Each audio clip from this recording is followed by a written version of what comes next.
C'est vrai qu'on regarde sur le plan des origines, il n'y en a pas beaucoup. Origine du rassemblement comparable à celui-là. Non. Mais sur le résultat et la tension, il y en a finalement qu'un. Il a fallu chercher. Dans les temps récents, hein, parce dans les que temps récents. assez récents, c'est-à-dire il y a une centaine d'années, il y a 100 ans, très exactement. Il y a 100 ans, Ouais, le siècle passé. C'était quand, à votre C'était avis? à l'occasion de la Première Guerre mondiale, du déclenchement de la Première Guerre mondiale.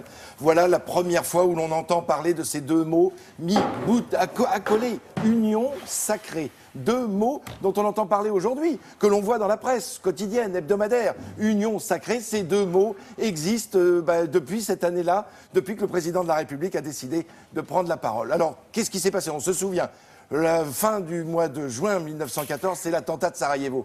Un attentat qui déjà va déclencher, c'est-à-dire la mort, hein, la mort volontaire. Et puis après, il y a un deuxième attentat. N'oublions pas celui de Jaurès. Jaurès qui était l'homme de la paix, qui est assassiné le 31 juillet 1914. Il avait dit « Oh là là, tant que je suis vivant, il y aura la paix ».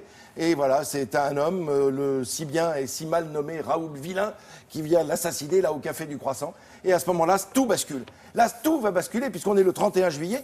Et finalement, pardon, les pays entre eux vont, vous savez, c'est ce jeu de domino terrible où ça va déclencher la Première Guerre mondiale.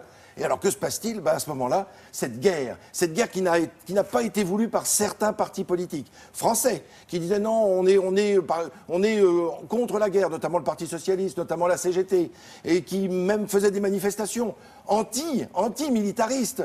Et puis surtout, le président de la République, que l'on a vu, Raymond Poincaré, et que l'on va revoir, ce Raymond Poincaré, qui est élu en 1913, lui était pour la guerre, et c'est lui qui avait poussé à cette loi de 3 ans, de service militaire qui allait pousser à cette guerre, à l'arrivée de cette guerre, et notamment parce qu'il ne voulait pas se laisser faire par l'Allemagne. Alors quoi? Qu'est-ce qui s'est passé?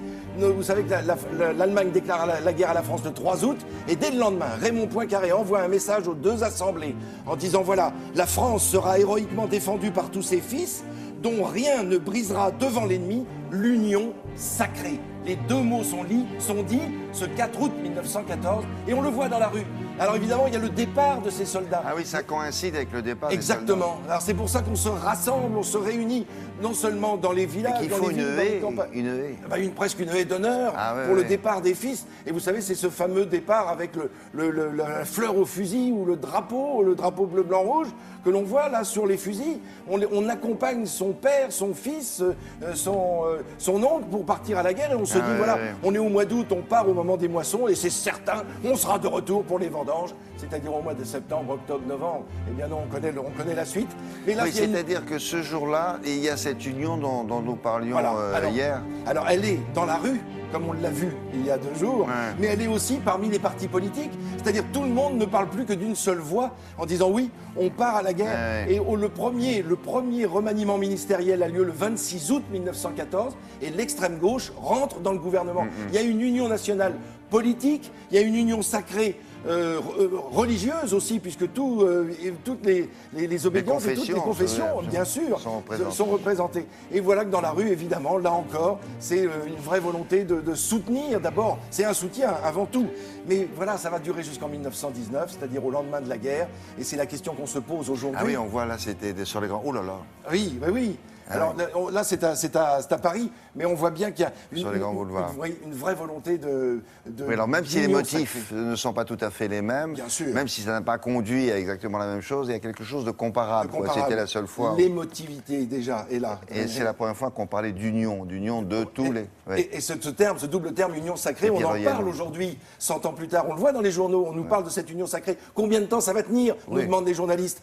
On le voit, effectivement, dès que le mal est passé, on comprend qu'il y a des difficultés. Là, en 1919, ça va poser quelques problèmes, mais ça, c'est une autre histoire qu'on racontera une autre fois. Merci Fred. À tout à l'heure. On revient maintenant au déroulement traditionnel de cette émission, notamment le mardi. Il était question d'actualité automobile. On va le faire avec Anne-Christine Laurent.